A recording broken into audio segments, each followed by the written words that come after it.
Good morning students. आज हम अध्याय 5 शुरू कर रहे हैं यूक्लिड की ज्यामिति का परिचय। यूक्लिड ने कई सारे अभिग्रहित और कई अभिधारणाएं दी थी। सबसे पहले हम देखते हैं कि अभिग्रहित क्या होते हैं और अभिधारणाएं क्या होती हैं। ये दोनों ही टर्म जो हैं गणित में यूज की जाती हैं और इनको सिद्ध करने की जरूरत नहीं पड़ती, ये स्वयं सिद्धा ही होते हैं, मतलब ये अपने आप ही प्रूव्ड होते हैं, इनको प्रूव करने की जरूरत नहीं होती। लेकिन इनमें फर्क क्या है? सबसे पहले हम अभिग्रहित देखते हैं, जिनको एक्सियोम्स कहा जाता है। अभिग्रहित वे कल्पनाएं हैं जिन्हें निरंतर गणित में प्रयोग किया गया और जिनका केवल ज्यामिति से ही विशेष संबंध नहीं होता, मतलब ज्यामिति के अलावा जो मैथ्स के बाकी पार्ट्स हैं उनमें भी इनका यूज होता है। तो क्या क्या है ये? पहला है वे वस्तुएं जो एक ही वस्तु के बराबर हों, एक दूसरे के भी बराबर होती हैं। जैसे अलग अलग वस्तुएं हैं और ये बोला कि ये किसी एक ही वस्तु के बराबर हैं, तो वो भी आपस में बराबर होंगी। दूसरा, यदि बराबरों में जोड़ा या घटाया जाए तो जो हमारा आंसर आता है जोड़ने और घटाने के बाद वो भी बराबर होते हैं। तीसरा है वे वस्तुएं जो परस्पर संपाती हों, संपाती माने एक दूसरे के ऊपर बिल्कुल फिट हो जाएं, वो एक दूसरे के भी बराबर होते हैं। अगला है पूर्ण अपने भाग से बड़ा होता है। जैसे एक रोटी है पूर्ण रोटी, और उसका एक टुकड़ा अगर आप अलग कर दें, उसका भाग कर दें, तो जो पूर्ण वाला हिस्सा है वो भाग से बड़ा होता है। और फिफ्थ है कि एक ही वस्तु के दुगने या आधे आपस में बराबर होते हैं, मतलब एक वस्तु ली, उसका दुगना करा और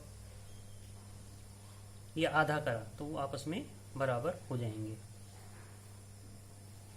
उसके बाद आती है अभिधारणाएं, जिनको पोस्टुलेट कहा जाता है।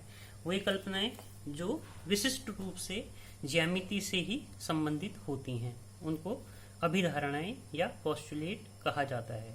क्या क्या हैं ये अभिधारणाएं? पहला है कि एक बिंदु से अन्य बिंदु तक एक सीधी रेखा खींची जा सकती है।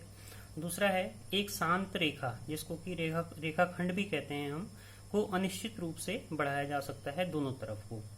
तीसरा है किसी को केंद्र मानकर, कोई बिंदु है उसको हमने किया, कोई चीज है उसको हमने केंद्र माना और किसी त्रिज्या का एक वृत्त खींचा जा सकता है। चौथा है कि सभी समकोण एक दूसरे के बराबर होते हैं। और जो फिफ्थ वाला है वो बहुत इंपॉर्टेंट है, वो अक्सर एग्जाम में भी पूछा जाता है, थोड़ा सा लेंथी भी है और समझना है आपको। यदि एक सीधी रेखा दो सीधी रेखाओं पर गिरकर अंतःकोण बनाए तो वे दोनों सीधी रेखाएं अनिश्चित रूप से बढ़ाए जाने पर उस ओर मिलेंगी जिस ओर के अंतःकोणों का योग दो समकोण से कम होता है। जैसे यहाँ पे देखिए आप, ये दो सीधी रेखाएं हैं ए बी और सी डी, और इन पर एक रेखा ये आ रही है जिसको तिर्यक रेखा कहते हैं हम, और इसने ये अंतःकोण बनाए ए बी और सी डी। तो ये रेखाएं ए बी और सी डी को अगर हम बढ़ाएंगे तो ये बढ़ाने पर किस तरफ मिलेंगी, मतलब ये बी की तरफ को बढ़ाएंगे, बी और डी की तरफ को मिलेंगी या ए और सी की तरफ को मिलेंगी। तो इसका पता हमको कैसे चलता है कि ये जो अंतःकोण बने ए बी और सी डी, इनका जोड़ जिस तरफ का जोड़ दो समकोण से कम होगा, दो समकोण माने 180 डिग्री से कम होगा, उस तरफ को रेखाएं मिलेंगी। जैसे यहाँ पे हमको देखने से ही लग रहा है कि ए और बी का जोड़ 180 से कम है, सी और डी का जोड़ 180 से ज्यादा है, मतलब ये कोण 90 डिग्री से बड़े हैं, ये 90 डिग्री से छोटे हैं, तो ये इधर को मिलेंगे। इधर का जोड़ 180 से कम है ए और बी का, और सी और डी का जोड़ 180 से ज्यादा है। तो अगर हम ए बी रेखा और सी डी रेखा को दोनों तरफ बढ़ाएं अनिश्चित रूप से, तो ये ए और सी की तरफ को ही मिलेंगी, क्योंकि इधर का जोड़ जो है वो 180 डिग्री से कम था।